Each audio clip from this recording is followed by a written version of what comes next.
Hello, everybody, and welcome to Steakdorra the Explorers Review REL 1 and 3A, not 2A, 3A, Week 2. This is sort of the first proper week, I guess, in that we have some results to talk about, so it'll probably take a little bit longer than the last one, but hopefully not too much. We're going to start with our sort of regular tradition of watching a game from one of the two divs, based almost entirely at whimsy, because we didn't have anybody suggest a thing. So whimsy rules the day. And then we'll sort of look at what matches occurred and then try to predict the next week and then wrap things up. Yeah, apparently I've been nominated for the wooden spoon for the first time. Oh, that's a thing? I forgot. Zinch just put it up for losing 3-0 to Chaos. Losing while being 3-up to Chaos against against Chaos's Rats. I can speak words. Did Uber get recognition for team theme work finally? No, the team themes were Zinj. In fact, Zinj was present in a lot of them, which was kind of suspicious given that he organized the whole thing. No, the team theme was between Zinj and 130. Oh, yeah, well, 130 is pretty good. I'll have to go vote. I voted for 130. Yeah. I'm going to have to go vote for 130 because, filet hand shoe. But I'm still all about the anagram catastrophe. Okay, we'll have to go check that out after. Normally that gets done earlier, but I guess I just completely forgot about it. Anyway. Yeah, no one wanted to do it this season, and then Zinch just kind of did it very quickly. So we're going to take a look at a staple from our recaps from the last several seasons, and that is Not for Science. It seems like a tradition around here to include at least one Not for Science game pretty early on. He's almost always in our recap divisions, and nothing, like I said, almost entirely based around whimsy, and our whimsy led us towards some fun high elves today, so we're going to check that out. Are you in game with it? Because I am. I am not in game with it, but I am working on it. Okay, twerking on it. I'll put us in game. I had to navigate through my team to see it, and I did not enjoy that, so... Yeah. Why did you have to do that? I didn't have to, I had to navigate through the division, which contains my game, so Oh, I see. So for the record, I think we both predicted Not for Science here. I've got my handwritten notes. This is Necro versus High Elves. I predicted the High Elves, and you predicted the Necro. Mm-hmm. Because there's a couple wolves with tackle. Not for Science doesn't have anything unfair, but the sort of sure hands, no sure hands, but yes, strip ball was definitely a thing that convinced us, or convinced you at least. So another reason why we picked it is contentiousness. But let me know when you're ready. I also just think it's home turf. Not for Science has the Div 1 advantage, and therefore doesn't get the Div 1 welcome, but Tech 19, Our Name is Legion, rather. I forgot which Necro we're looking at. I don't think this team has been in Div 1 before, but I don't think so.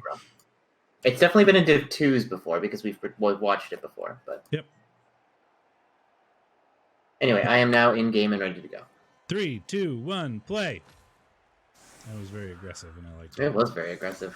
Holy shit. I'm not normally a very aggressive person, but I don't know, it just sort of came out. Releasing the aggressive energy.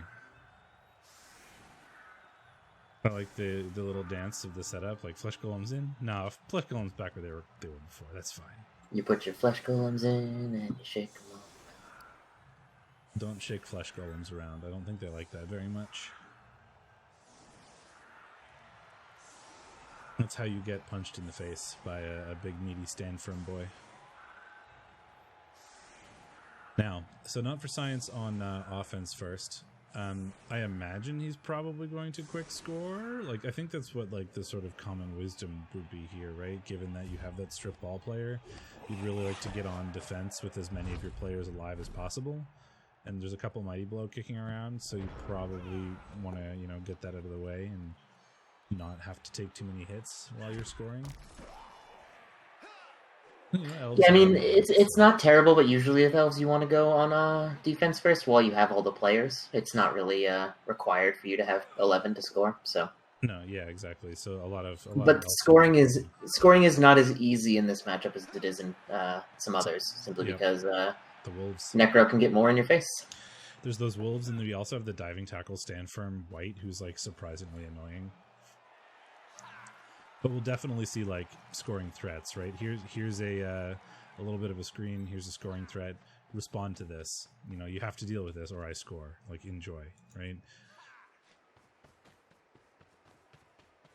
It's sort of the even if you don't score off of this, you're forcing Necro to do something about it. Yep. Interestingly, he's looking to score on the fully developed Sacker. He might be trying to score on the new Tenare. Although he can just be blitzed. Yes, I don't think Tenare is the winner there, but it's possible. There's no frenzy trap. I think if you were going to score on Tenare, you'd want to disincentivize the hit a bit more, because obviously the other tackle white can't get over there, so you're looking at a wolf blitz. So you could have set up a frenzy trap potentially, but you wanted to protect Vishan. So. Well, it's not like the catcher, who is currently like our theoretical scoring threat, couldn't use SPP. Like, he's not legend. He's 87. Yeah, but what do you take? What do you give on? Knowing not for science, you roll Agi or something. Yes, I mean I think at that point you're banking on a double. Oh, interesting. He's not going. Oh, he's going for the Agi piece. The Agi piece is pretty terrifying. But it is an armor 8 piece. Yeah, I guess it is a mighty blow piling on hit. But the wolf hit would have been nice. I guess you can throw your wolf on the ball now, but I don't think that really accomplishes much other than getting your wolf punched. No, we're keeping the wolf as a safety. Yeah, but now this is pretty easy to clear a hole through, obviously. That's not how I expected him to do it. But you know what? This is fine. You can do it just by blocking, this guy. But it is a little sketchy because it is a loner block. So you do what you can to make this safe first, or you don't, because you're not for science. That's fine. It's not too bad. I mean, like a lot of sort of hybridy or bash coaches here are almost resigned to the fact that the elves are going to score. Like, it's so hard to stop them. But what you do is what you're looking to do as high elves in this game is you take the blocks you can get. Like, I watched Lumi playing this matchup a lot in CCL, and he's actually scoring on tonight. Has to go through tackle though. Ooh, and fails it. It's going to be a reroll. Hopefully not a snake. The deal with this matchup as high elves is you play the bash when you can, you get your punches when you can, and then otherwise you score. But a big deal for this is to maximize your hits so that you are getting the damage you can, and like keeping up a little bit with the Necro, even if it's just like KOs and stuns and things like that, because obviously you don't have a lot of mighty blow. I was more coming from the other angle, right? As the Necro team, like it's going to be really hard to stop the elves from scoring, even if you throw like everything at them. And almost what you want is to have them score as early as possible, so that you then have your full like 8 turns, sort of 2 or 7 turns, 2 on grind sort of thing, get as many blocks as possible. So like, but if you don't actually have pressure, you can't make them score early. So it's a weird balance sometimes. I mean, I like that strategy when the elves don't have a wizard. This is exactly what Not for Science wants. He wants to score quickly, he wants to turn over at the wizard, and he wants to score, and it's easier to do that with a lot of time. So I think that this is actually playing directly into Not for Science's game plan.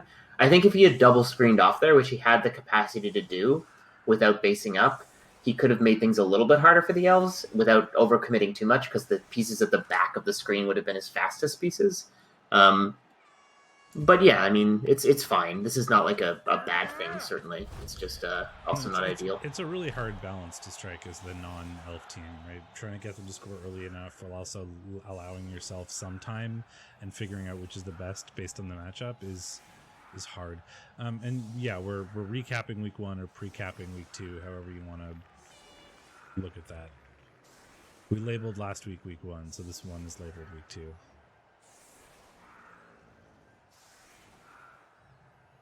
Because, I do what I want, and I want my numbers to be sequential. Although I guess we could have started at week 0, which would please the sort of math person in me. The 0th rule of Blood Bowl is don't talk about... Oh, we didn't give a shout on Discord. That's because it's my job, and I was shoveling snow. I'm going to post now. No, that's fair. I also forgot to remind you to do that. I just sort of hit buttons and went. Because we're a little bit off our normal schedule here. I mean, it's probably going to be our normal schedule this season, but it's not what our normal schedule was last season, so we're still getting used to this. Okay, in comes the wolf. We're just hitting a loner, but we do. It's I almost pinged REL 2A out of habit.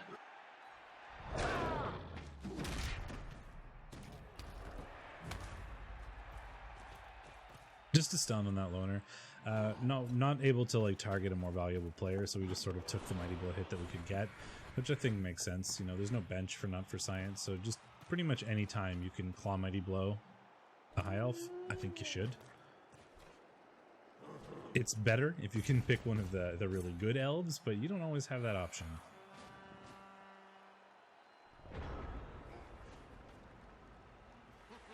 And now the high elves get to try to defend with their full team.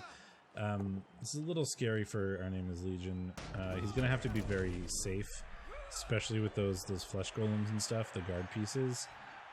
As he's carrying on non-sure hands, right? He's got a totally rookie ghoul with the ball. You know, ghouls are fast, and you'd love to level him to get him skills, but against wrestle, tackle, strip ball, it is a 2+ on a 1 die to put that ball on the floor, which is a little bit terrifying. So you really, and even if it's like an uphill, that's still like 50% or so, right? Like it's not bad at all. So he's gonna have to be really careful with that ball. And that there's a couple of really valuable players on Not for Science's team for the defensive aspect of this. The catcher, the thrower, the agi piece, all very, very scary. Or the strip ball player, the thrower, and the agi piece are all very, very scary for a team on offense to sort of combine together and do that terrible combo of remove ball, pick it up, send it somewhere else.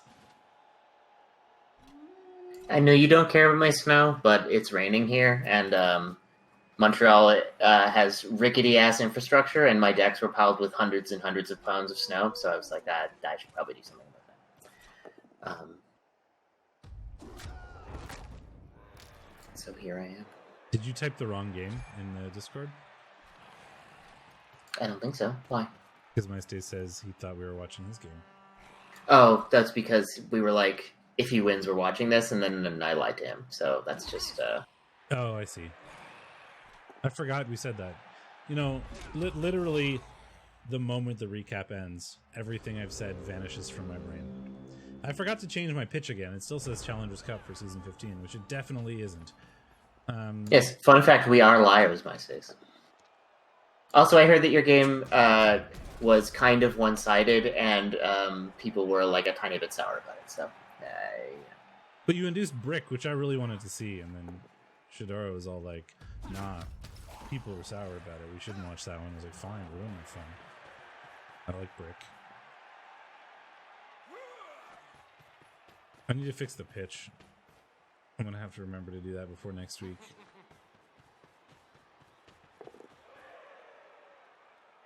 Because it is definitely not the Challengers Cup anymore. But, you know, it's okay. It's okay for now. Yeah, I figured that's sort of what it's for. Like Brick or like something like Borak or whatever are there to be big strength pieces that you don't if you Borak is there to foul. He has sturdy player. Oh yes, and the mighty blow that stacks, you know. Mm-hmm. Mighty foul. Have you looked at I was talking about this in Clan the other day. Have you looked at what No. Morg looks like in 2020? Nope. Well, he's super broken and he's cheaper, and he has Mighty Blow +2. Yep. Oh, I knew about that. Yeah. Yeah. So you can't apparently use it on both the. It doesn't. You can't do like you can't split it. It can't go 1-1, but still +2 on injury is a hell of a drug.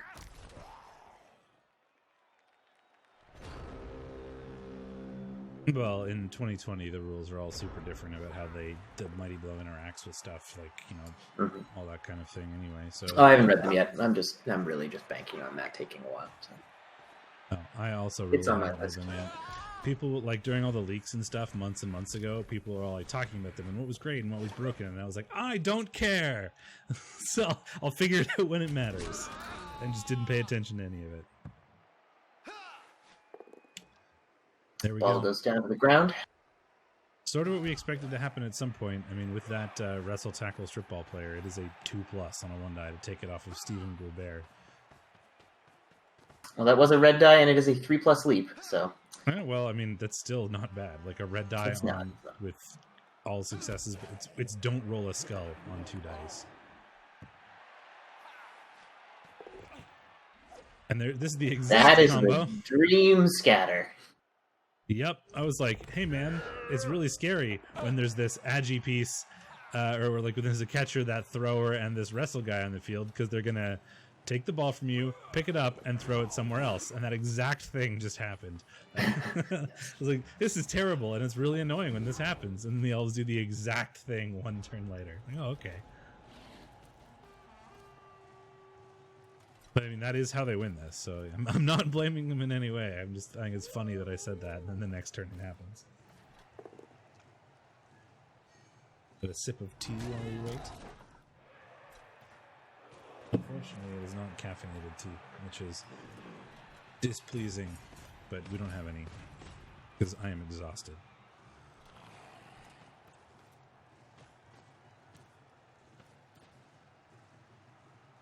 I'm spending like the last 2 of my days basically making slides and having sort of like very pedantic discussions about exactly what wording should go on said slides, because they are for, like, you know, executive meetings and all that kind of nonsense.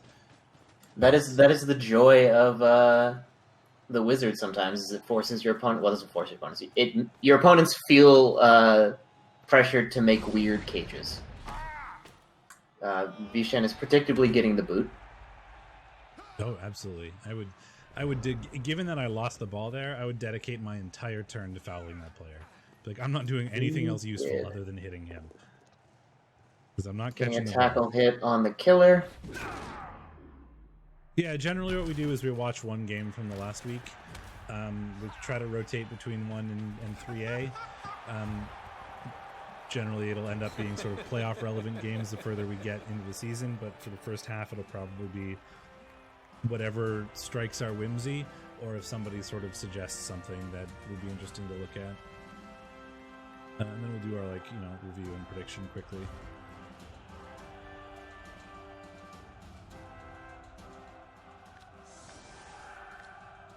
I suppose we did forget to mention that there is a wizard for the elves, along with a babe. I mean, I mentioned it. I did. But yeah, for the fact that he's now up 2-0 on turn 4, or no, turn 7, whatever it is, without having used the wizard, bodes well for Not for Science's chances, to say the least. Yeah, huge. Now he's like totally happy to use that wizard to prevent a necro touchdown rather than do the standard Elfie Skaven thing of like turn the wizard into your own touchdown. I mean, he's still probably looking to turn it into his touchdown, but yeah. I mean, you'd want to. Like, I'm not saying you're like, aha, I don't want to do that anymore. No, it's just he doesn't need to do that anymore, right? Like, normally that's a big part of that game plan when you have a wizard, is like convert wizard into touchdown to win game.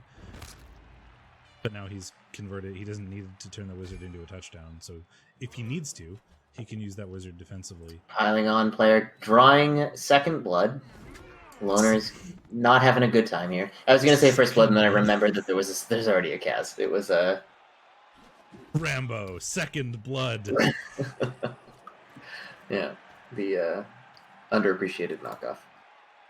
It's like Rumbo. Rumbo, second blood. Yeah, it's good. Quality content, guys. Yeah, that's what you're here for. I mean, if anybody wanted actual Blood Bowl insight, they wouldn't listen to a word I said. So, I mean, they're definitely not here for that. Correct.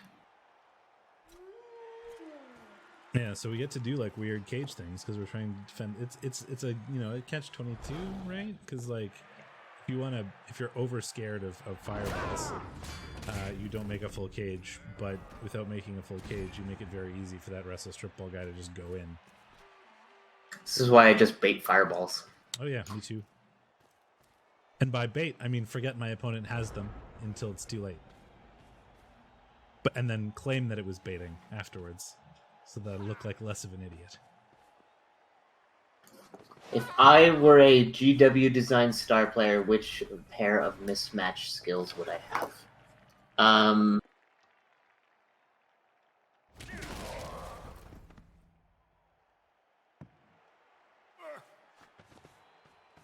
don't know. I'm trying to think of the Blood Bowl skill that most represents me. Your Discord thing is popping up, so it's showing. I know. Like, hang up. I was turning you down a bit because apparently you're loud. No, that's unusual. I'm almost always a lot quieter than you. Yeah, I adjusted things in my mixer. Oh, I would have really stupid. Would you? I think you might have Bonehead. But that's not a skill combo. That's just a nega trait. That's true. Well, I mean, I guess that doesn't count as a nega trait or a skill. I mean, nega traits.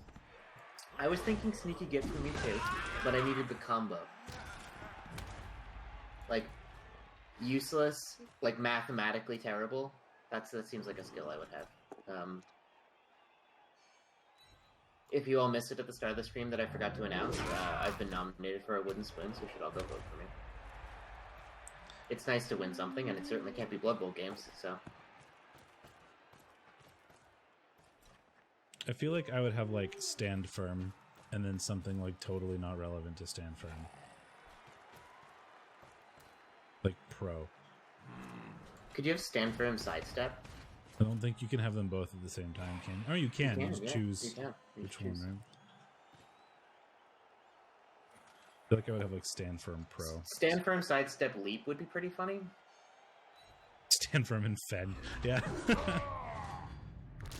That's good. I like Sandstorm. Sandstorm. Stand firm. Do.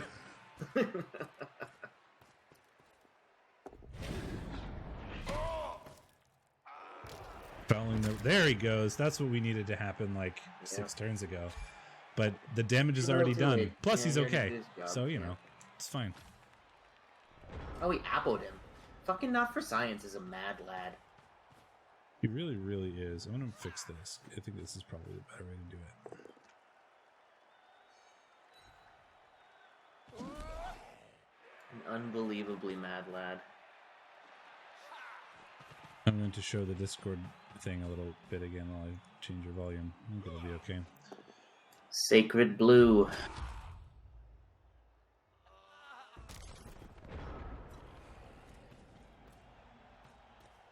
The good news is he's off the field for now, so we can feel pretty safe with our ball. The bad news is it's turn 8 and you're down 2, so it doesn't make a difference because he's coming back the moment you score, which you kind of need to do if you want to try to win the game. The extra bad news is that you're not scoring on the ghoul, which you definitely wanted, especially early on. Try to actually get him some levels. Scoring on this wolf is not exactly good because it doesn't do anything for you. Oh, Tanari's dead again. Fucking Tanari. Tanari's only had an echo. He's alive still. Just a zombie now. Tanari lives on. Don't worry, there'll be a new player named Tanari on Not for Science's team very shortly. Oh yeah, that's inevitable. Oh boy. What a roller coaster of emotions. I know, right? Piling on without Mighty Blow is a fun one that I think GW hasn't explored yet. There's definitely a star player with piling on, but not Mighty Blow. Is there? There's gotta be. I mean, my knowledge is limited to mine too. The game, level 2. yeah, exactly. Same. I have no idea.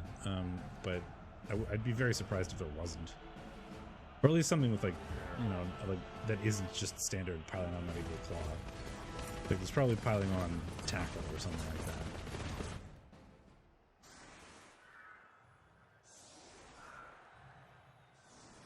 But somebody who knows more about tabletop or Blood Bowl lore would have to inform me on that one.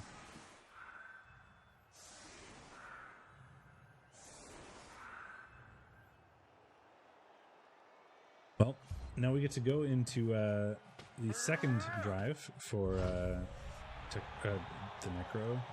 Oh, Blitz. Well, To say things are going not for Science's way would be, correct. yeah. Yeah, well, I was gonna say like the Necro have a chance Not here. that he's been like rolling big fat dice or anything like that. My big Guard fat DP? Greek dice. Yeah, that's exactly what I was thinking. Then I was gonna say the Necro, you know, they have a chance to make this 2-2 here, and if they can get some damage in while they're doing it, there's a chance that they could then, you know, score and try to turn over the elves, or at least just play for the tie. But this blitz is going to make their lives really awkward, especially if they fail this pickup. Never mind, it's a touchback. Well, touchback certainly helps, because the elves did commit pretty hard. Yeah, so now you can just come up with the rest of your team, and you're not worried about the elves over here. And we even have like a relatively easy, just sort of piling on Mighty Blow hit on like that the thrower, for example, is a pretty scary piece.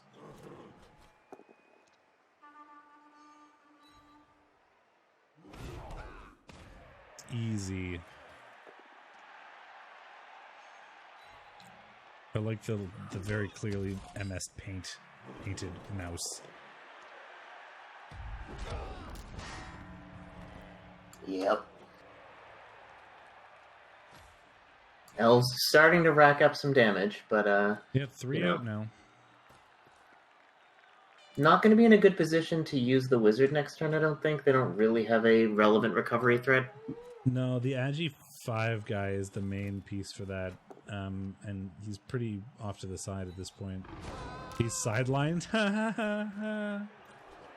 Oh, I feel bad about that. Good. Remember that feeling. Apply it more often. Maybe, you know, make it part of your repertoire. No. Your emotional range. I have that.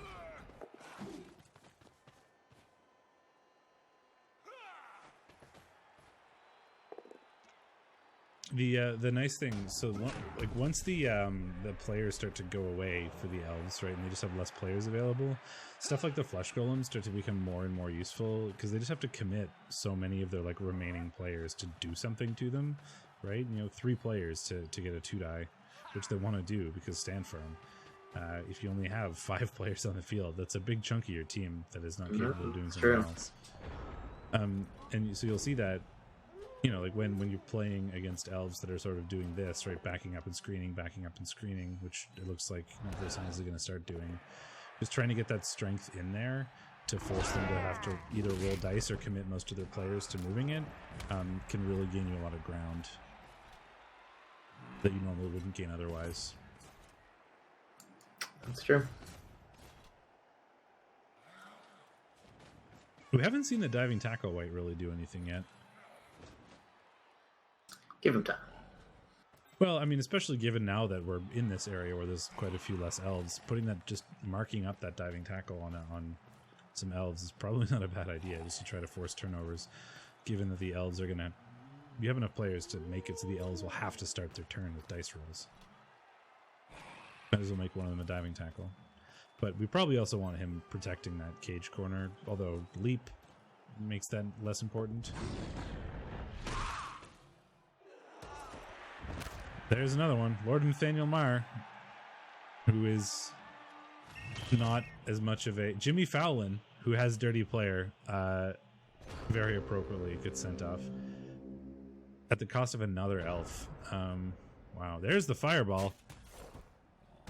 Rebel Fist. Ooh, we get Stephen Goulbert. We don't get to score on him, and I'm sure Legion is very upset about that. He's been trying so hard. Ooh, Conan O'Dyan as well. Good fireball so far. This one got better, thankfully, because that was a niggle. But he's out for now. Now all we have to do is punch that Mighty Blow White, and we have a path through to that ball, and this is terrifying.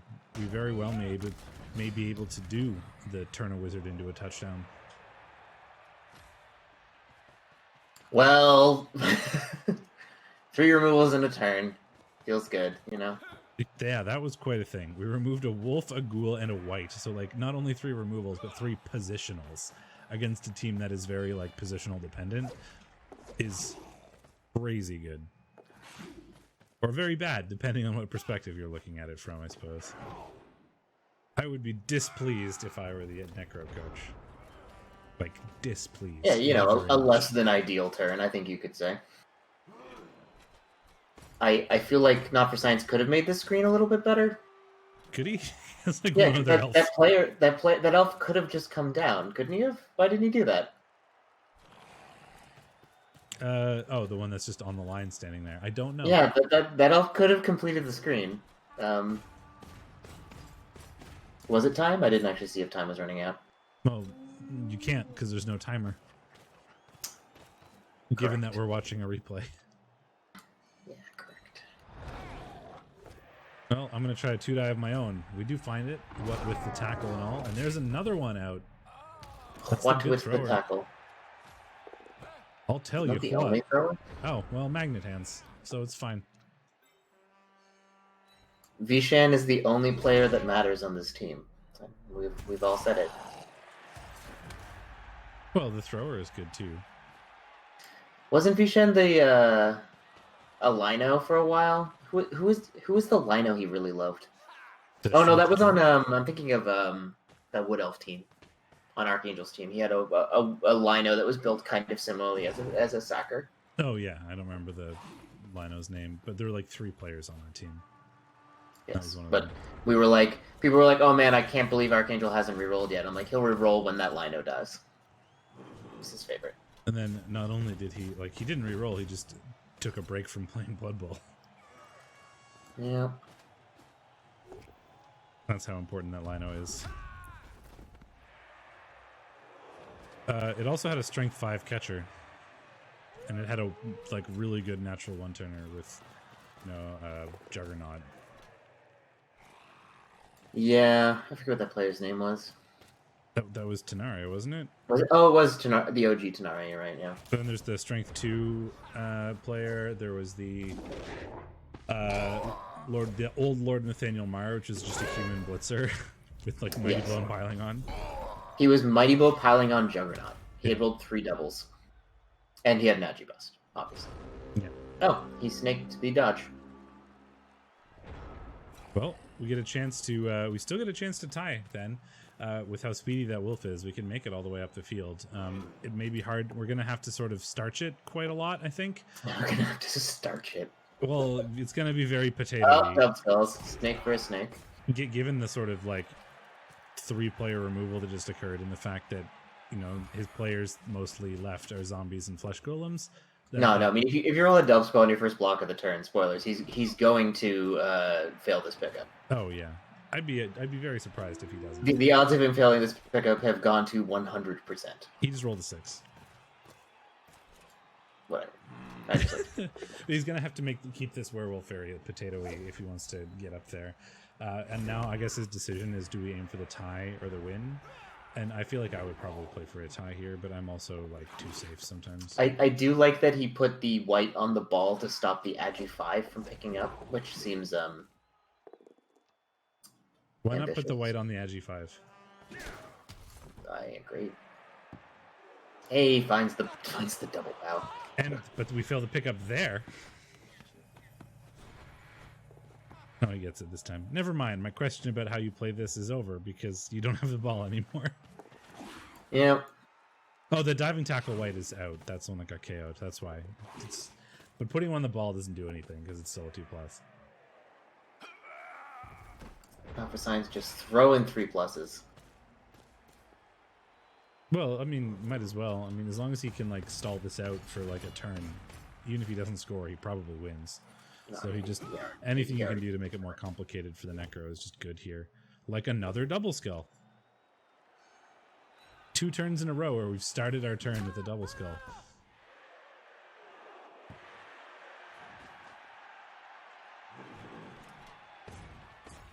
Now we've learned and we've put 2 tackle zones on the ball, which is more difficult for the Agi 5. Although we failed to dodge. We all know that my God.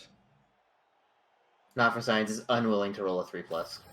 Well, at least the regen has been good, but man, that's both wolves out on a failed dodge. Yeah, not ideal. Nope. Easy pickup, easy leave, because I am Agi. Goodbye. Oh, failed GFI though. This is just two teams like failing at each other over and over again right now. And it's great.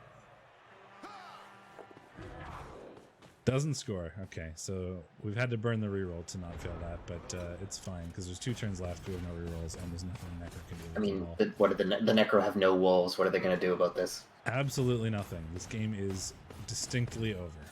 Time Cool. to foul. I'm going to go briefly heat up Jambalaya. I'll be right back.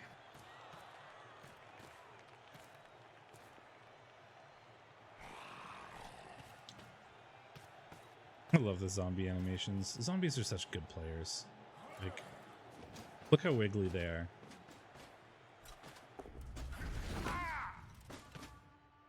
I just like the undead animations in general, or the necro ones. I think they're pretty good. And we just stall. Get a little zombie blitz from the floor to stop ourselves from getting fouled.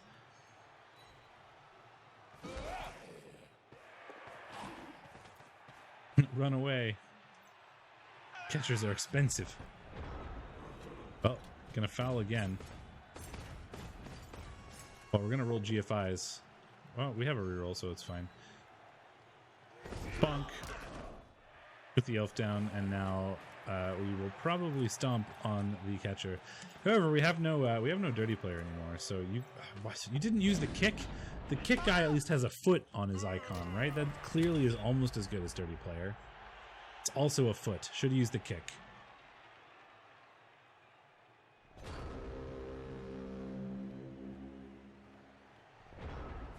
I don't know. I find I have weird opinions when it comes to that sort of thing. Like, as far as I can tell, a lot of the Blood Bowl 3 models are based off of the current sort of tabletop models, like the GW is putting out. Like, they're making them fairly consistent. Like, for the Nurgle team, for example. And I know, like, when that Nurgle team got announced, almost everybody I know, like, in the REBBL Discord and stuff, were like, it looks terrible, I hate it. And I was like, I really like them. Like, I don't know. I feel like my opinion on miniatures is very, very different from, like, the sort of standard Blood Bowl community. A lot of the miniatures people say they really like, I think, don't look very detailed. Okay. So 3-1 fell with Squadadal. 18 armor breaks versus 6 armor breaks, but we just removed. But despite that, like, it looked like they had similar numbers of players at the end. There was just that one turn with like 3 players that got removed by the elves, and that was just such a bad turn for the Necro. If that didn't happen, they probably could have tied this, but that fireball did so much work. So there you go. Let me quit the game so we stop hearing those sounds. And then we can look not at the console, we can look at REBBL.net to see what sort of occurred elsewhere in REL 1.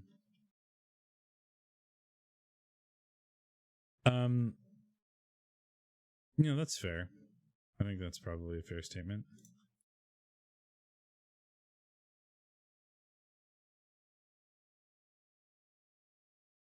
But I just found that I disagree with most people that sort of complain. Then again, you know, people willing to voice opinions are probably the people willing to voice negative opinions, and a lot less people are going to say something like, I think it's fine, like as a valid criticism, because people that are angry about something are more likely to talk about it.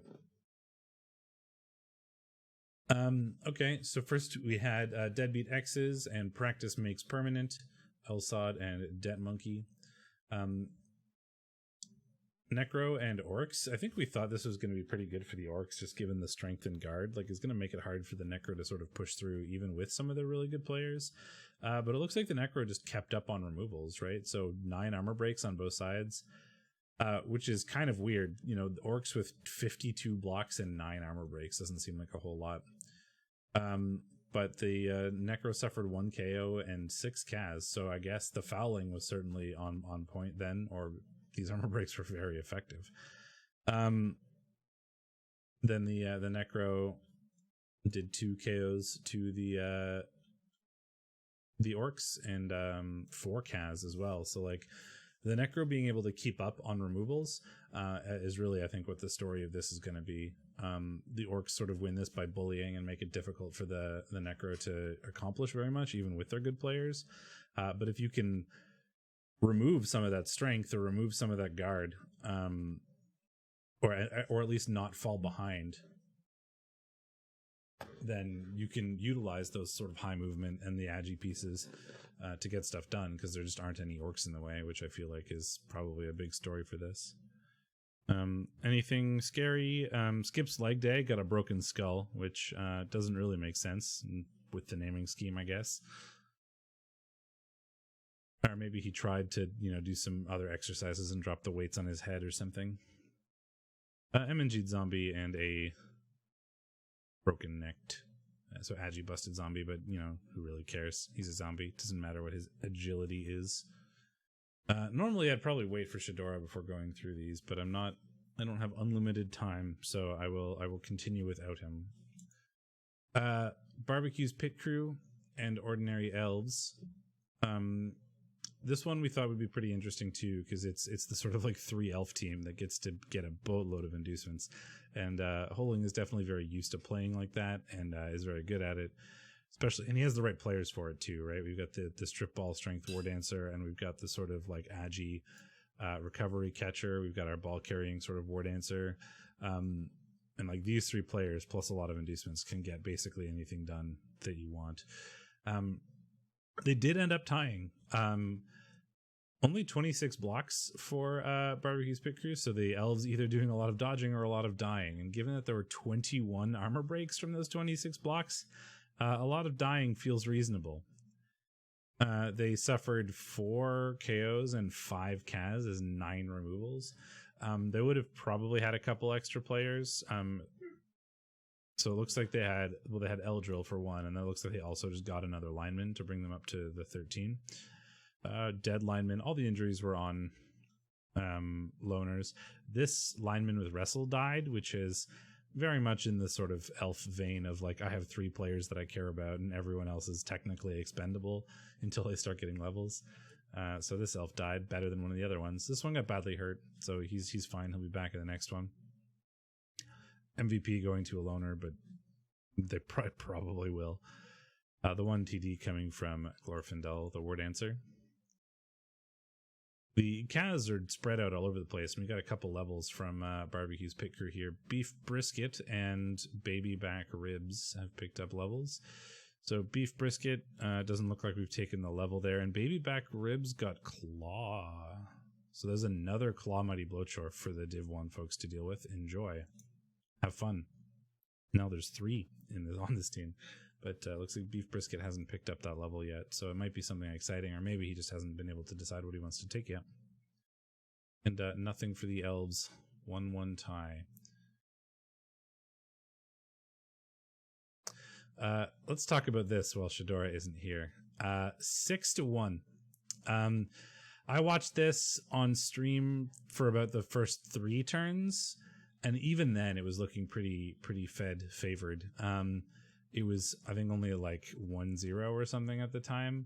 But there were like 3 rats in the KO. They're like, once I scroll down, you'll see why this scoreline happened. Normal on the bull centaur, I see. So we just haven't decided yet. Frenzy, Mighty Blow, or Tackle are what we were thinking of. Let's go take a look really quick. I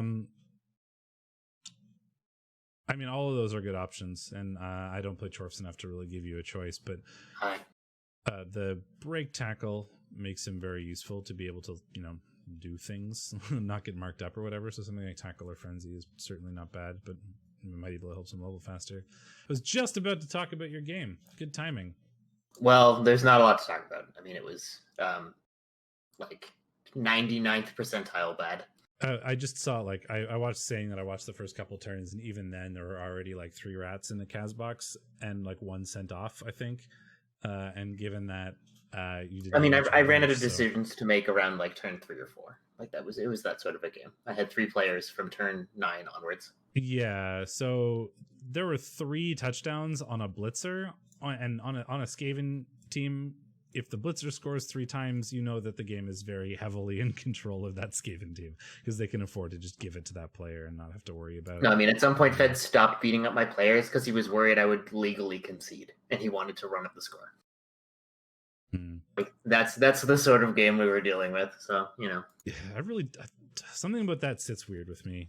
Like, I mean, at one point I told him, I was like, I'm not going to legally concede. I would like my MVP, and everything that I care about has been cast already and is fine. So I very much understand, like, it's important. I want to get SPP out of it or whatever, but that feels weird. Like, it just feels very weird to me, and it's definitely shows you that I'm not sort of a typical Blood Bowl player, potentially. I mean, but three touchdowns on the blitzer is great. We get a level. I doubt he's taken it because that's not the type. Oh, a tackle. We've picked up tackle. Then we get 2 completed passes on the gutter runner, but they weren't really for SPP. That's probably just for getting those 2 turns so that we could actually score 6 times. 1 on the 1-turner, 2 on a rando lineman to level up. Kick or dirty player? Dirty player. Oh, we already have kick, right, on the gutter runner. So, of course. And then, yeah, this is why that was 6-1. All the rats are gone. At least no one died. What are you talking about? Yeah, it's a rookie line rat. Who cares? I have no idea what diced or not is.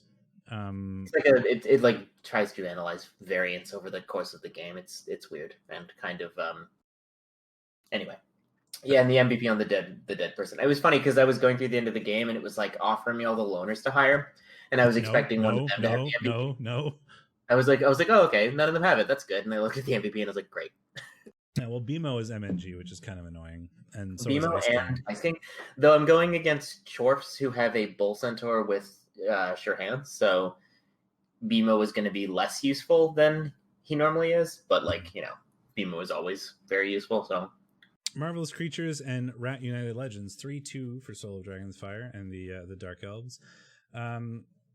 Looks like a number of players were hurt though. Movement bust on both guard is a big deal. Yeah, the witch elves, the Dark Elves took 3 Kaz and 4 KOs from these rats. Well, the rats only took 3 KOs and 1 Kaz. So despite the rats doing some work on the Dark Elves still managed to take this one. But it looks like Tony Stork did work. 3 completed passes to 3 separate players. Yeah, Tony Stork is a fucking monster. Absolutely. I mean, Agi 6, that is, he can dodge in, recover pretty much anywhere and throw it wherever he wants with that Agi. And it looks like that's what happened with several Witch Elf touchdowns. For the rats, we got one on George Best, who picked up a level. We had one on Mark Hughes. And the Kaz were sort of coming from where you expected, the blitzers, but we did get a random one from a line rat. So I feel like Tony Stork is really what did this game in for the rats. Let's see what George Best has picked up. Not taken yet, so we can't comment. But what would you take there on the wrestle, tackle, strip ball strength on a normal leap? Obviously, yeah. If you could get doubles and get like 2 heads or something, that would be 2 heads would be nice. Is there any other reasonable double? I would consider horns, but the problem is like getting into the cage at that stage. On the double, I'd be tempted by horns because you already have a 2 heads, dauntless wrestle strip ball piece, so you've got a backup sacker that does the cage dive thing. I'd be tempted by horns. And then something like a more high strength ball carrier or whatever, having that like horns and strength 3 or something like that, just to guarantee like 1 dies if they're like carrying on a strength 4 player or something would be really nice. A couple options. Then we had the Monster Bash, Tech 19, and Volcano. Mongoose is loose. Mongoose won this 1-0. 27 armor breaks taken by Monster Bash, which were 7 KOs and 4 Kaz. Although Mongoose took 3 KOs and 3 Kaz himself, so the Necro did manage to keep up a little bit, but I think the Chaos Stars they got what 6 removals on 9 breaks. Wasn't bad. Yeah, so they kept up more than you would have expected, but I guess it wasn't enough to tie it up. Especially depending on who is removed, right? Like as we saw in that game we just watched against Not for Science, if you only have like flesh golems and zombies, it's not like you can really do anything, right? The werewolves really need to be around. So if we are the whites, so if they were the ones that went out, even just for the drive because of regen, it could make a huge difference in stopping you from scoring. EA Poe leveled up. Badly hurt zombie. He's a zombie. He's gonna get dirty play or something. Who cares? I mean, we could look, I guess. He hasn't taken it. No real damage. Mongoose did lose a blocker, which is annoying, but he was a rookie one, so it's not really the end of the world. You just buy another one when you have money. And no exciting levels there. Yeah. One Kaz on the not legend killer Chorf now, so at least that was useful. But man, both Chorfs in this div now both have 3 Claw Mighty Blow players. Yeah. That is terrifying. Oh man. Fellas Quaddadol and Toxotero we watched, and then Dazed and Confused versus the Voltrex Vanguard, Acropolis versus Ramesset. I mean, Nurgle beating Elves 2-0. I mean, I can tell you what happened before we look at it, and what happened is this. Like, that's the only way Nurgle win this matchup by that much, is if the Elves don't. Rama messaged me about this, and I believe his exact quote was, "I got 2 dice on the ball every turn until I ran out of players." Yeah, I mean that describes most of my matchups against Elves as Nurgle, except most of the time the Elves don't run out of players.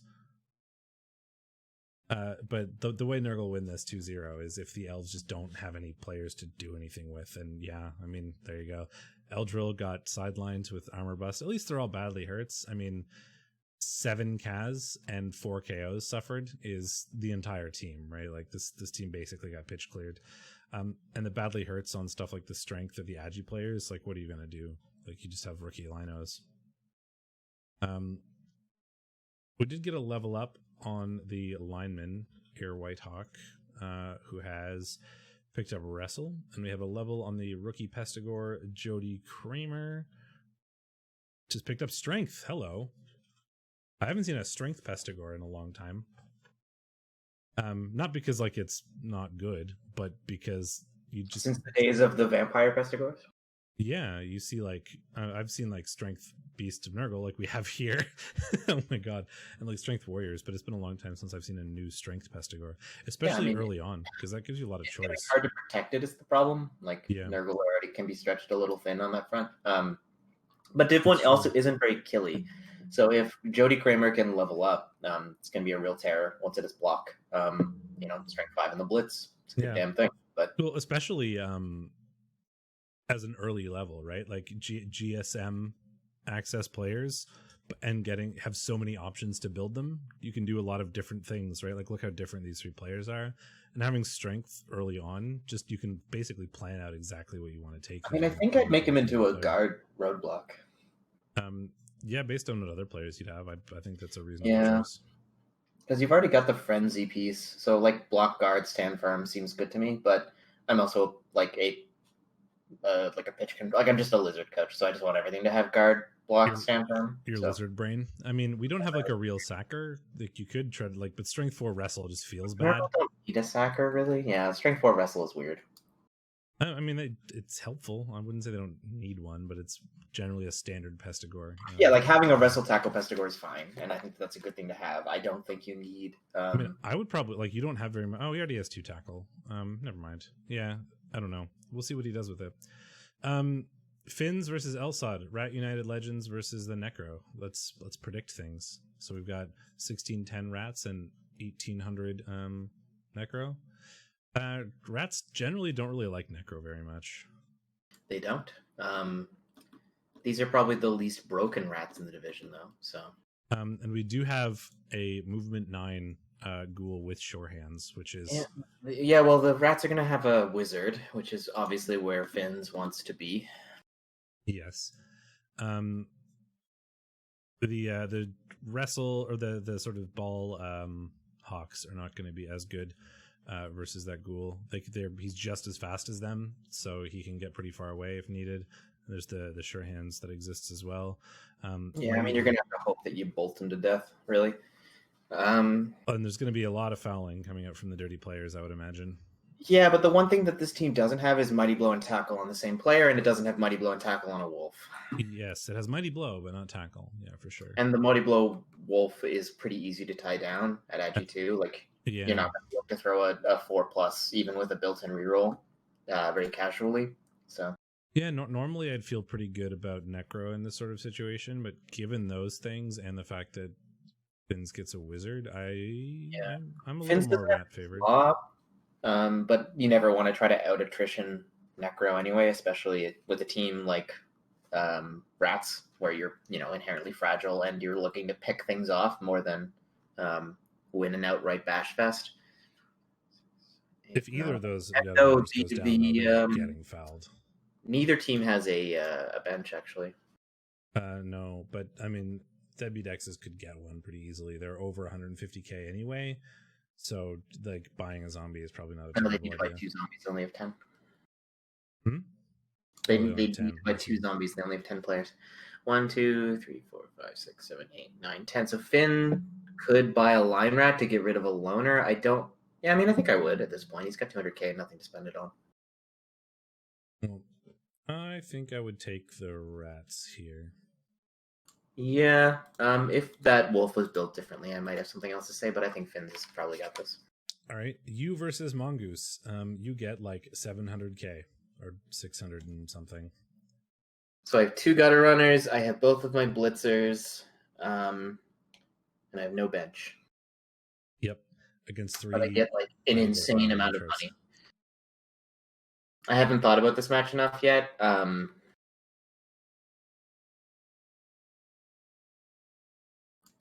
He's got a lot of guards, a lot of tackle. My own games is weird. Now you know how I felt. It's weird. Yeah, I mean, Marnak fast legs is the terror, obviously. Mighty blow tackle, break tackle. Hard to. But I have a thing for killing bull centaurs, so maybe I'll do that. Oh, get big rat. Do it.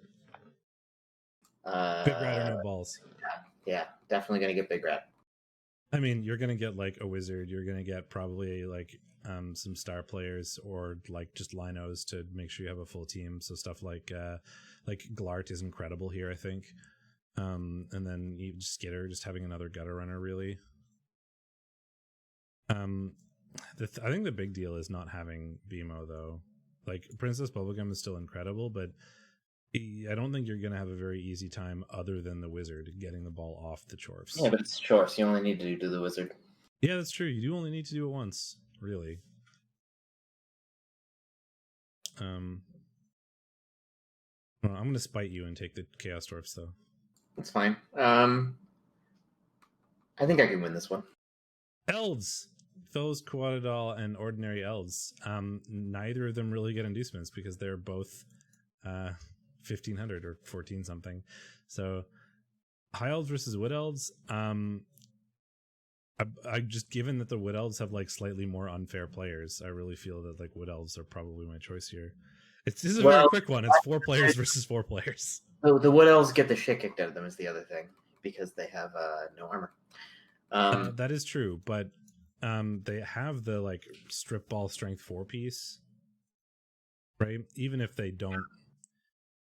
Yeah, I don't know. It's going to be easy for both teams to score, really, and like. It'll be a fun game to watch, I bet, unless it's a bash. Like these are the sort of the games that destroy elf teams. Sometimes it's an elf from here. Yeah, and both teams have a pretty easy time of like scoring against each other. Neither have a full team. Yeah, but like, how do you protect your strength 1 catcher in this matchup? Yeah, you don't really. It's gonna be fascinating. Yeah, it's interesting. But you're right. Like over the long Div run, 1 is really, really weird this season. Yeah.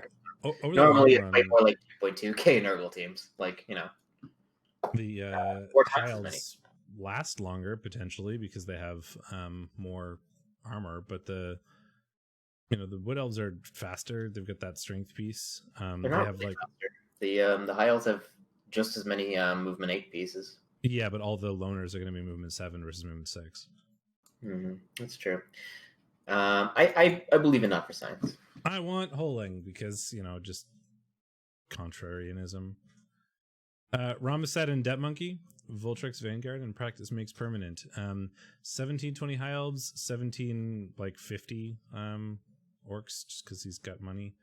Or 40. So identical, a lot of like identical TVs this week. Yeah, so we've got Ramaset, and he's got some like really nice elf players.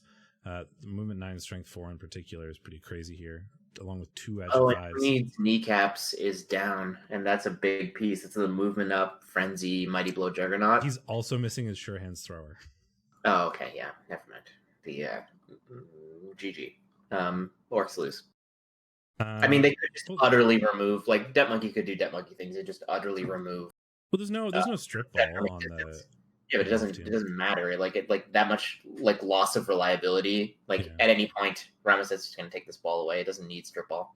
Well, so and now means he's going to have to carry on a blitzer, right? And all of his blitzers are are very useful for defending the player with the ball, given stand firm, guard, tackle, that kind of thing. Yeah, I mean, this is a game where if anything goes wrong for Debt Monkey, he loses like instantaneously. A failed pickup, a bad GFI, and he's got no built-in reliability outside of his bash game. So he's got a lot of guard, but like the elves just don't really need to block that often. Like they basically just have to wait for you to fail one thing or make one mistake, and then you're not going to be able to recover from it. Like, the elves are never going to like cage dive you. Yeah, this is all going to be about occupying space. Well, you could leap in and get a red die, but that's probably not a great idea. No, yeah, exactly. It's going to be waiting for the mistake or waiting for the failed dice roll or whatever. Like very classic, like back up 2 squares and screen every turn and wait for the orcs to fail a thing sort of defense, I think is probably going to happen here. So the orcs do have 3 tackle, but one of them is going to be carrying the ball. So. Yeah. And then here's the bash matchup that all the other coaches are going to be watching to hope they kill each other. Dazed and Confused and Barbecue's Pit Crew, Acropolis and Barbecue Gamer. 2150 Nurgle versus 2210 Chorfs. This is a big game. Like, I don't mean big as in important. I mean big as in physically large. Again, a mirror match, though, almost exactly. It is 2150 versus 2180. They both have... Well, this team has 3 Claw Mighty Blow, or 4 Claw Mighty Blow, and the Chorfs have 3 Claw Mighty Blow. I normally favor Nurgle in this matchup. I generally do as well, mostly because, Rotters are like a little bit more useful than Hobgoblins in some ways. There's slightly more strength, especially on the Blitz, and then things like regen and foul appearance, just sort of mathematically. I can't believe Barbecue Gamer has 4 fucking dirty players. It's also got 3 Claw Mighty Blow. Sure. Bro. Like this is going to be a nightmare for both teams to deal with. It's like whoever gets removals wins, and it's going to be really hard to predict that ahead of time. But like just straight up going on math, like the Nurgle should last a bit longer because regen and foul appearance. So I like for the purposes of picking a team, I will take the Nurgle here. But this is going to be a nightmare of a game for both coaches, and like very wonderful for everyone. Probably like a 1-1 tie and like a Kaz on each side. Something boring. Every like big bash team matchup I've ever watched indicates this is going to either be 0-0 or 1-1, and nobody will die, and everyone will be sad because nobody did anything. All right, finally a non-mirror. We have Superfed versus Our Name is Legion. So getting the Agi gauntlet for Our Name is Legion. I think later in the season, isn't like Ramesset plays all 3 Skaven teams in a row later in the season? Yes, he was complaining about it. 300k for Fed, not in his stadium though. So Wizard and then 150k of other stuff is probably what's gonna. We're in no, not in his stadium. So Wizard and 150k of stuff. We did say that rats don't particularly like Necro, and these Necro do have like the Mighty Blow. These Necro are excellent anti-rat Necro. They've got an excellent diving tackle white. They've got a perfect wolf for hunting down gutter runners. Frenzy, Mighty Blow, tackle, pro brings a gutter runner down. All the boys to the yard.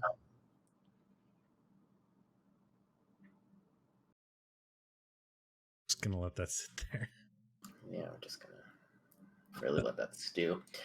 I don't like Fed's chances here. Yeah, I've said that before. I think this is going to be a hard one for him. He does get a decent amount of inducements, and with good inducement play, you can certainly do things. But that wolf is a bit of a nightmare for gutter runners, and gutter runners are kind of important for rats. Yeah. That's fair. I think like perhaps you can take advantage of. Well, we did see that Our Name is Legion was definitely playing around the wizard pretty, like he was scared of it, right? Building his cage based on the fact that a wizard existed. So taking a wizard and then sort of using that is probably a thing that Fed could use to his advantage for sure. Like knowing that Our Name is Legion will probably play around the fact that the wizard is there. You can kind of use that as a psychological warfare tool, as you were. Which I think he's definitely the type of thing that he would consider doing. So that will help. I think is more likely to win this because I think a tie is not out of the question. No, I mean, I think I will take the Necro. I mean, I think the Necro. I like the Necro team. I don't know if Our Name is Legion has a ton of experience against like high TV agi teams. That game made me a little. Yeah. I don't know. It's given that it's super early in the season. I like to try to base my picks straight up off of what the teams look like, rather than sort of what I know about the coaches. Because but early season Fed is unbeatable. We all saw it last week. But I haven't seen every coach before, so it feels a little bit like weird to base the predictions on for some coaches that way, but not others. But no, I definitely understand that point of view for sure. But I don't necessarily like doing it immediately. I like being as consistent as I can, I guess. All right, I'll curse Fed by predicting him then. Nice, so he'll lose now. And then I'll be right, so no matter what, things are good for me. Monster Bash and Marvelous Creatures, Tech 19 and Soul of Dragon's Fire, 2110 Necro, 1790 Dark Elves. It's once again a lot of TV. 2 Agi Wolves is definitely a thing. Guard is a big deal. God, there are four Agi players on that Necro team. Well, I mean, that white should really be fired, probably. I mean, it's hard to fire a player like that in Div 1, but Movement 5, AV7 is a... Yeah. I mean, I feel like... I got like to talk, but... I feel like in general, I like the Necro, but man, like Tony Stork is just such a ridiculous player that he can just do stuff by himself. Yeah. And he does get a wizard, and a wizard plus IG6 means, 5 out of 6 times it's his ball. every time you don't roll a 1, yeah. I mean, two Agi Wolves though, movement 8 that are Agi 4 can do a lot. There's a good amount of guard to protect the ball when you have Guard it. Wolf is functionally useless. Like you never want to do anything with a blockless, dodgeless. Well, he's never gonna block, but I mean, like he can basically be like an elf catcher, right? Like he's movement 8 and Agi 4. Like that's pretty easy to score with, even if you don't ever block anything with him. And the problem with the Necro is that everyone else is really slow, and this Necro is slower than most. Yeah, like you can't really do like sort of scoring threat things that elves will do. They'll put like 1 or 2 players in the back and just sort of leave them there and then move forward. But you can definitely use them to 2-turn pretty easily if you need to. Yeah.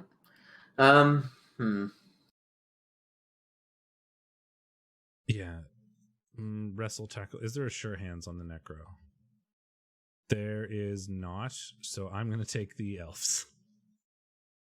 Because it turns out strip ball and then Agi 6 plus a wizard is like, I'd be very surprised if we don't turn that combination into at least 1 touchdown, and then it can be hard to come back from.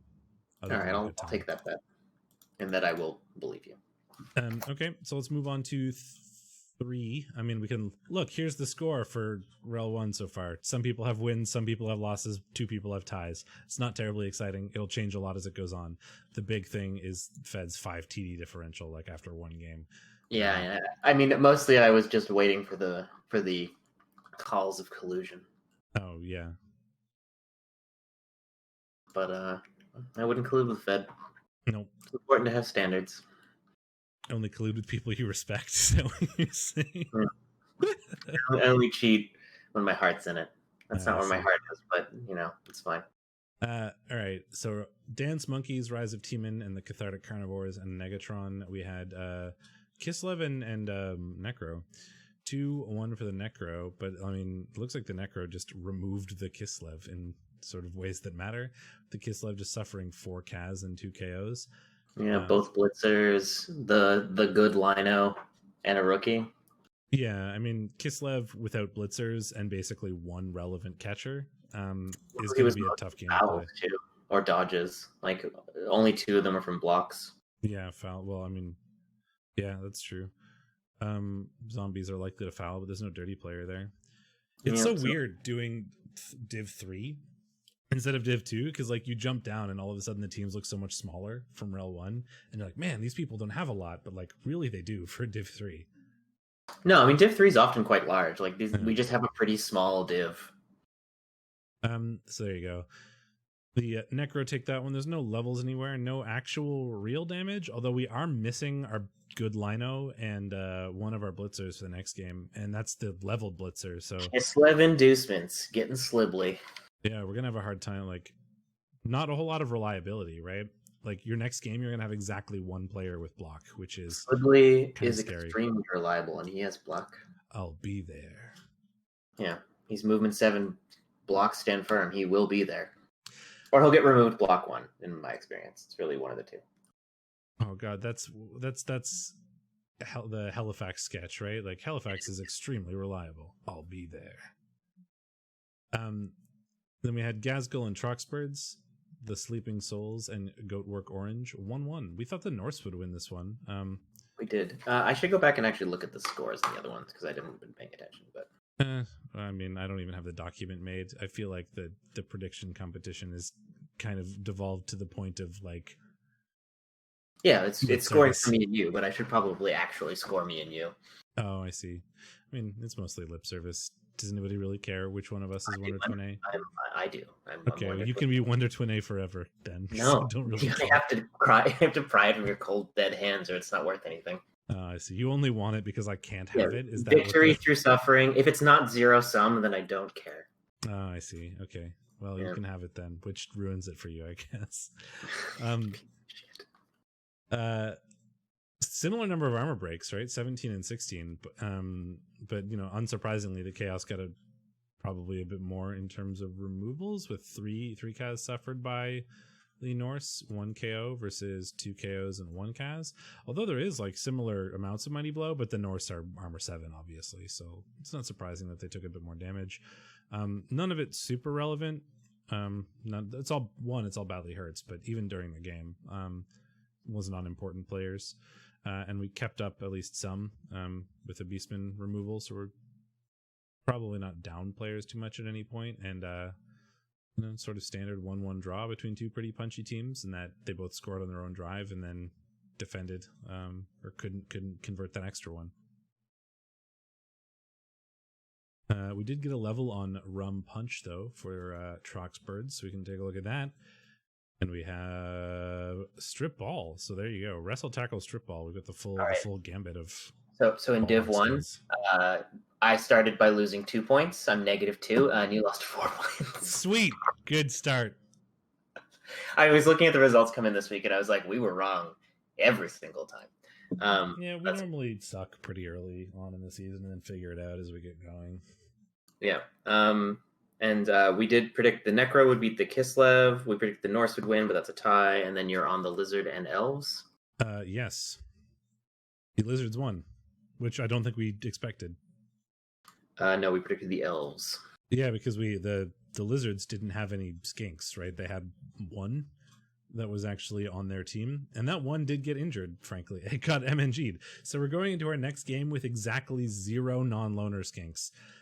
Which is not a very good thing reliability-wise for Lizards, but we'll check that out in a second. We did level new Thesaurus, which I'd be very surprised if it isn't just block. It is. Let's see. The Floating Toads, yeah, they suffered 2 Kaz, but the Elves suffered 5 KOs and 2 Kaz, so the Lizards did just sort of beat up the Elves, which very well may have made the difference there, at least allowed them to convert the second touchdown, because there just weren't a whole lot of Elves at some point in the game. Badly hurt on the kick lineman, and just an MNG on a catcher. Nobody serious lost. Although Blitzer, one of the Blitzers and one of the catchers got Kaz's, but those were both on skinks, so we just had sort of fast elves chasing around lizards, I think. The Kaz's for the lizards, unsurprisingly, coming from the Mighty Blotaclosaurus. Kallisti Maya, those guys, and Vormaren, the Kislev Acrobattlers, the second Kislev team in this div. Sorry, Purelator decided that 7 p.m. in the middle of a snowstorm was the perfect time to deliver things. What are you getting delivered? We're going to a national park this weekend with friends, and Tristan had no relevant like snow gear, so had to buy like snow pants, real gloves, and like relevant socks. That is what I think we were talking about last week for Marin, is that's why we thought the lizards would, or the elves would win that, because he had a very easy time specifically hunting the skinks, and the skinks were also very unreliable with all loner everywhere. I mean, he did actually remove the only non-loner skink, but the lizards made it work. Yeah, so they managed to remove a bunch of elves in return, which I think was the big problem, but that's what we expected to happen. It just didn't seem to convert to an elf victory. And then speaking of Vormaren, Kislev Acrobattlers and those guys, we predicted the chaos, and the Kislev won 3-2. I saw it. Really good at this, apparently. Well, I mean, the Kislev took 5 KOs and 3 Kaz, so they did lose players. Chaos taking 1 KO and 2 Kaz. Although, the bear went down, which is a bit of an issue. Like, the strength against is nice to have versus... Yeah, there's a dead catcher and a movement busted lino, which should be dead.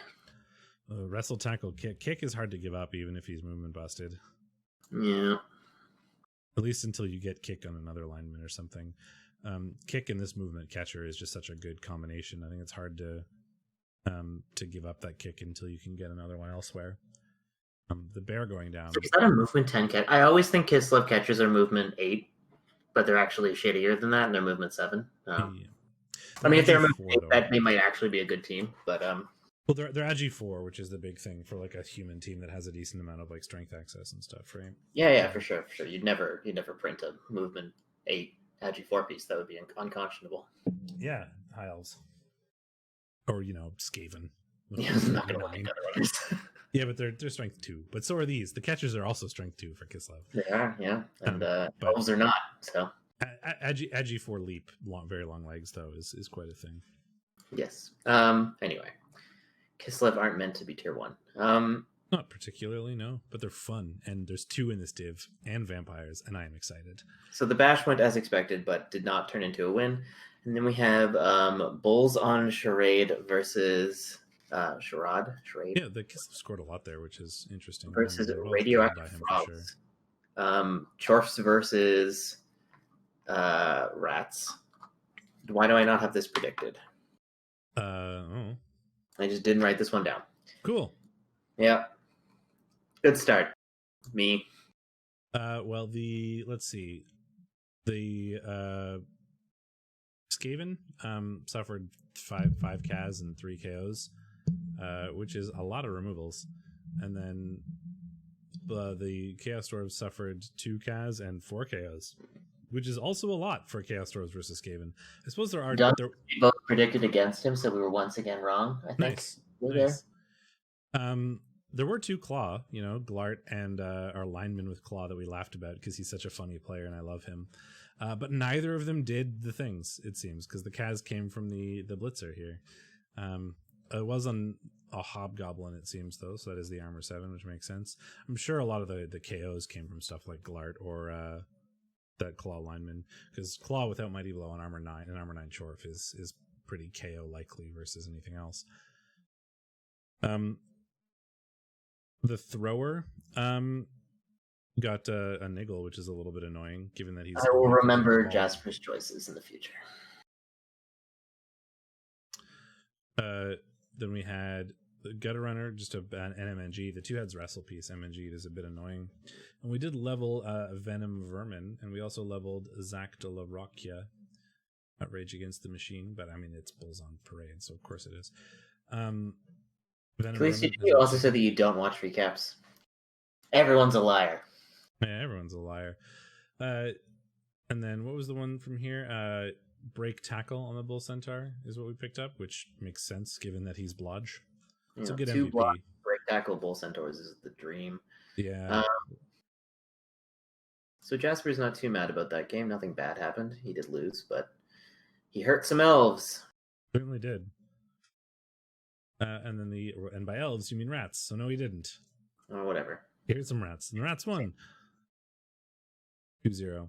I thought the rats and the rats won. My Stays and Zebus, Pandemic at the Disco, and Beeftown Brawlers, which is a great team name. And we induced Brick, which I love. I just like Brick. It's just a fun name.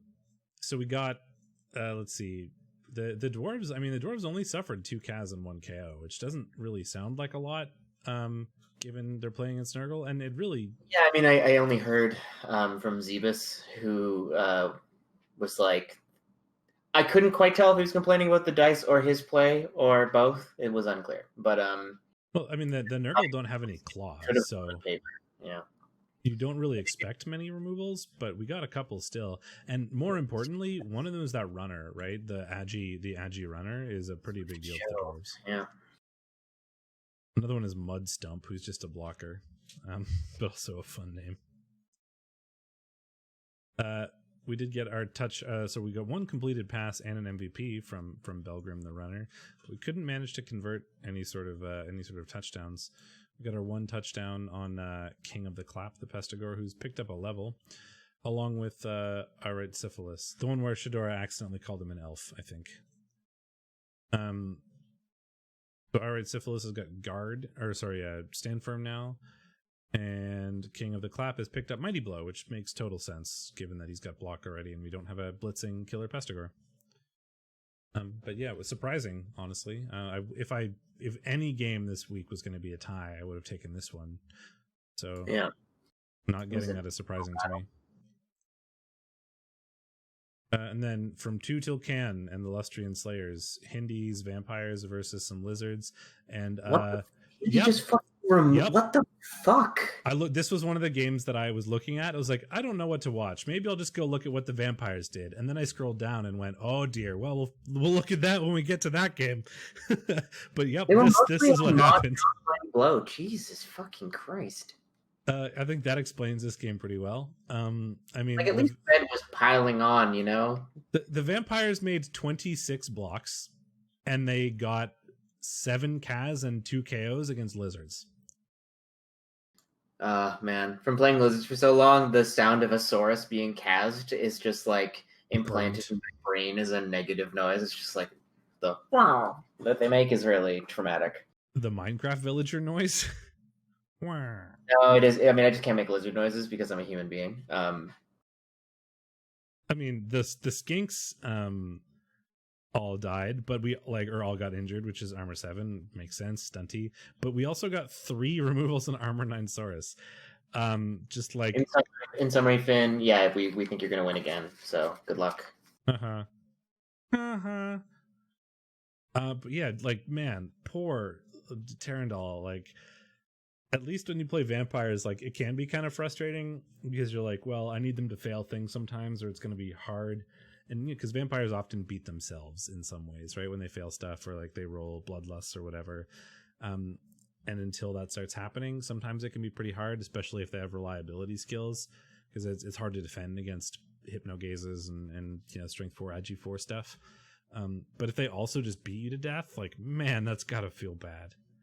It probably felt pretty fun for Hindi, though. Got a lot of SPP. 2 vampire levels is a really big deal. Count Jules has picked up nothing yet because they haven't taken it. And Hindi, you're going to be that? Earl Seth has taken dodge. I think Count Jules, I mean, if piling on could be a thing, you might also just consider pro at this point. Yeah, I mean, I would take pro. You could do like Juggernaut or something as well. Like if he's going to be sort of dedicated as your blitzer. You could make him your passing vampire. Yeah. So Hindi thinking pro or Juggernaut, but given that he's Mighty Blow, like sort of your dedicated blitzer vampire, like Juggernaut is a pretty good choice.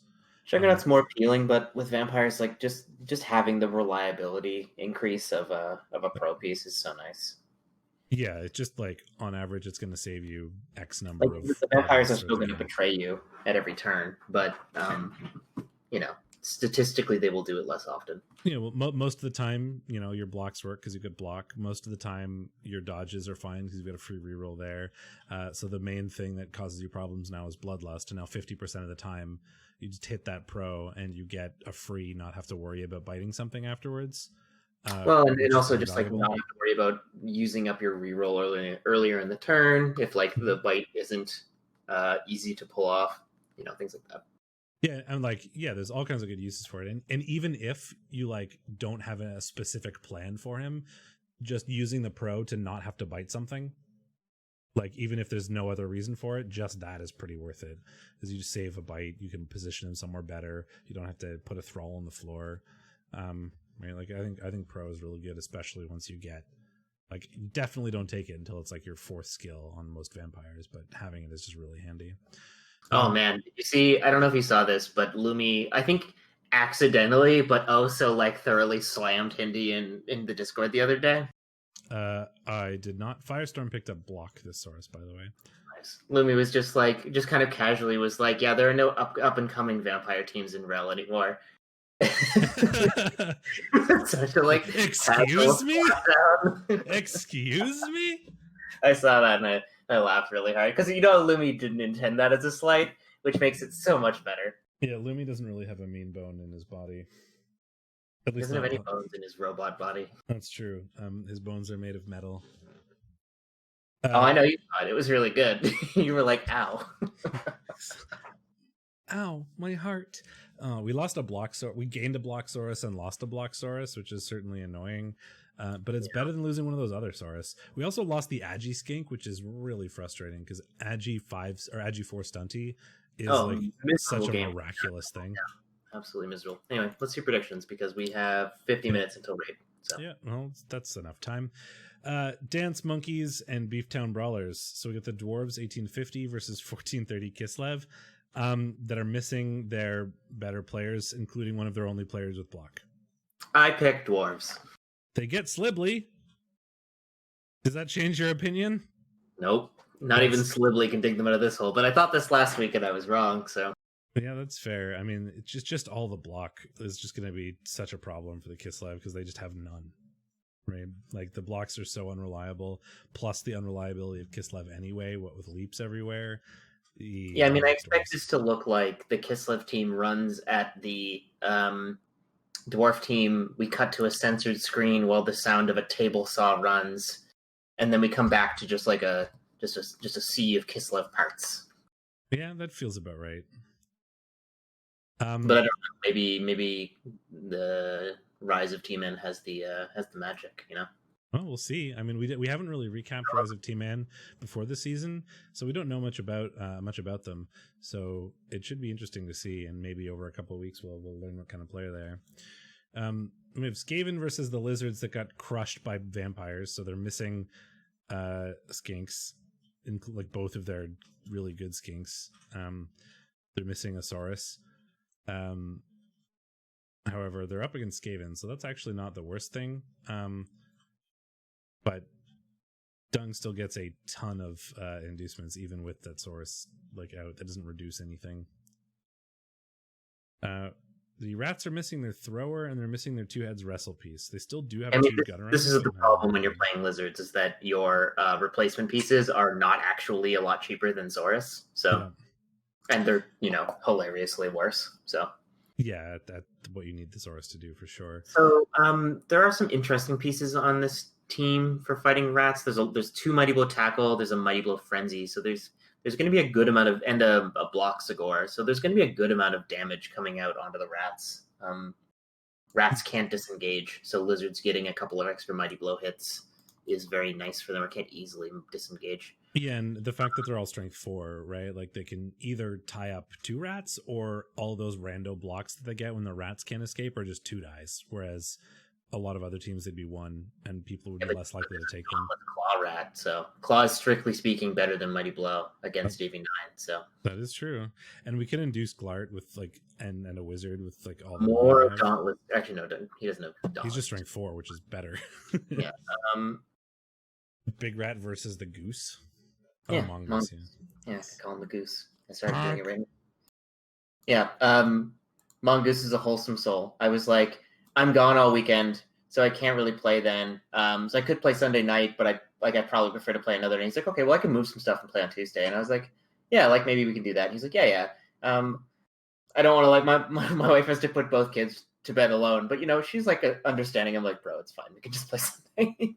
Yeah. Oh, he's super nice. I've casted a bunch of games with him and stuff, and like I'll just play hungover. It's fine. The cost to me is much lower. It's not.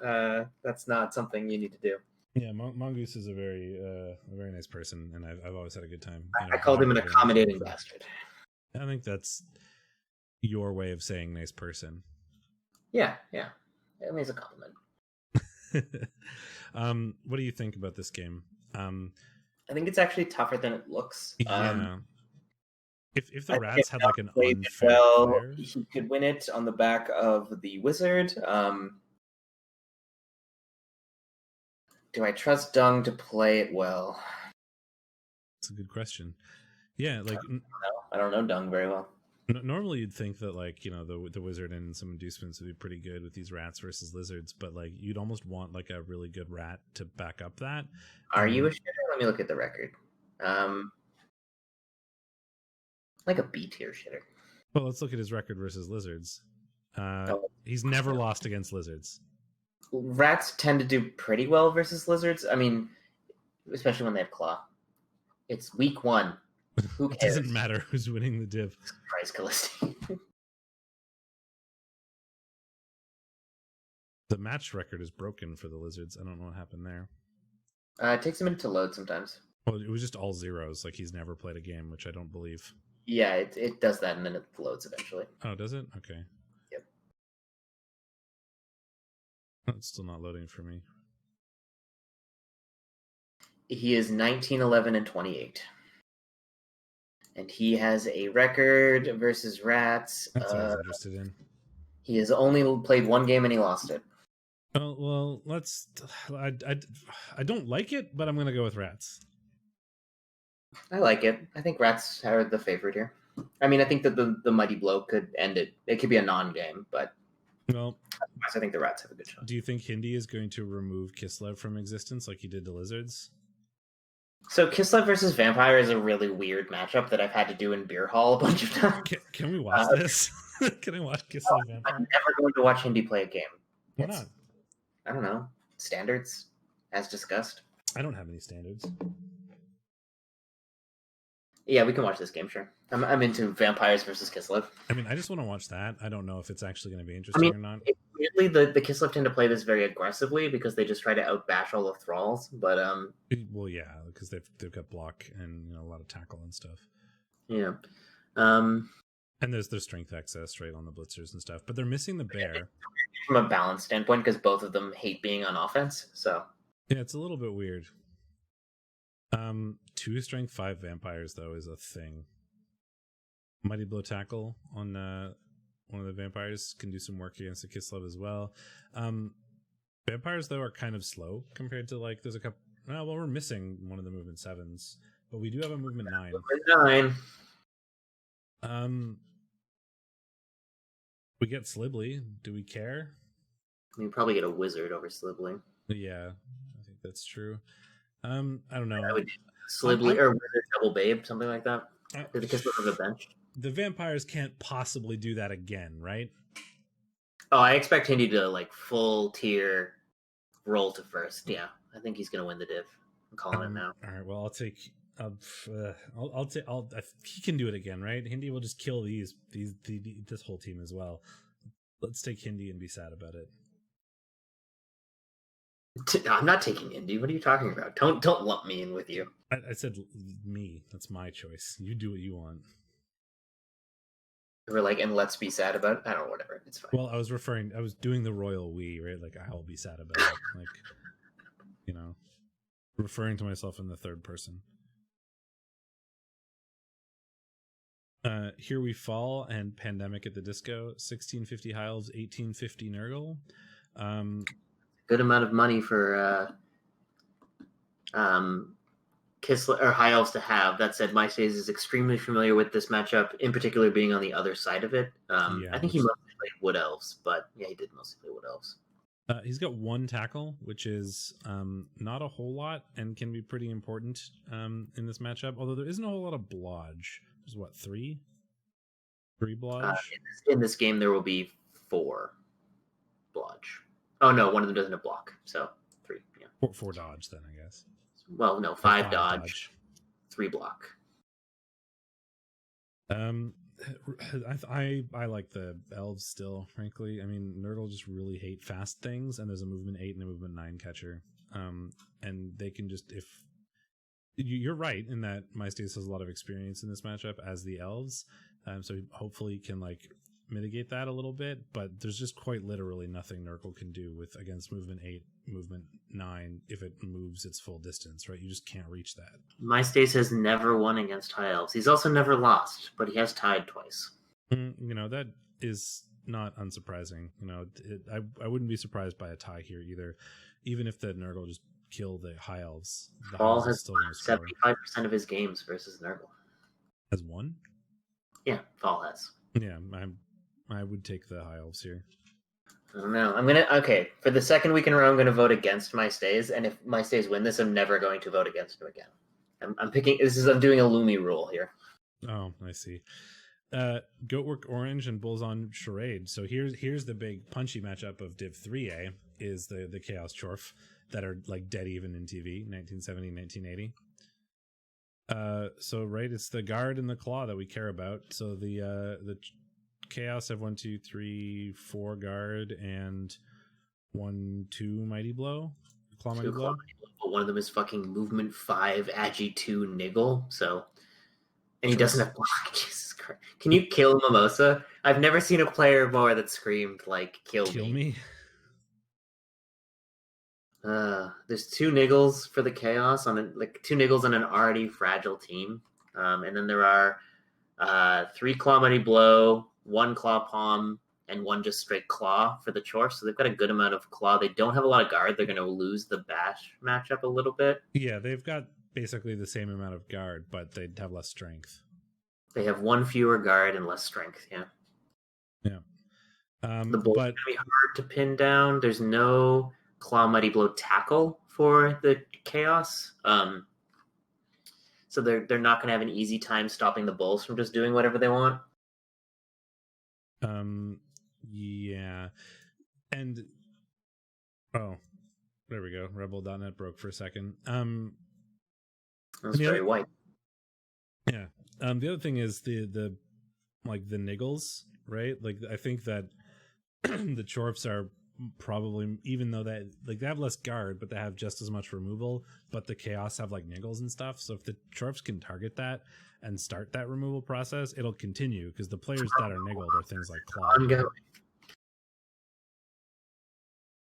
What's the bench situation like? 1, 2, 3, 4, 5, 6, 7, 8, 9, 10, 11. So the Chorfs the Chaos have 2 bench, and the Chorfs have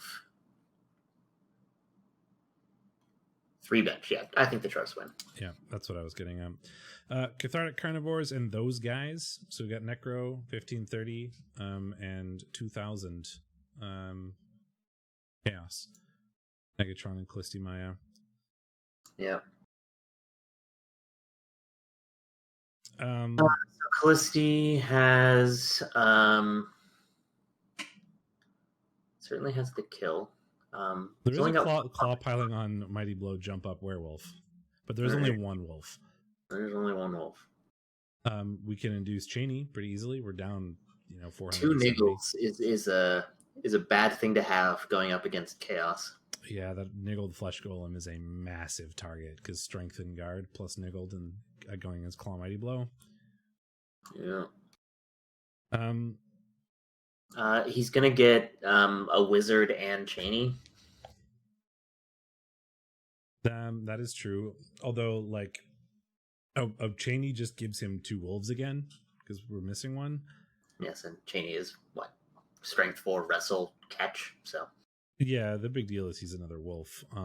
But in strength 4, I think I like the chaos. I wouldn't mind playing this matchup as the chaos team. You target those the Niggle players and you remove that guard pretty quickly because the other Niggle is a zombie with guard. has never lost to chaos, or to chaos. Spicy. The thing that chaos don't like is that wolf play. He has a 1-1-1 record versus Necro. This is probably the only game he will win. I actually think the Necro are slightly favored.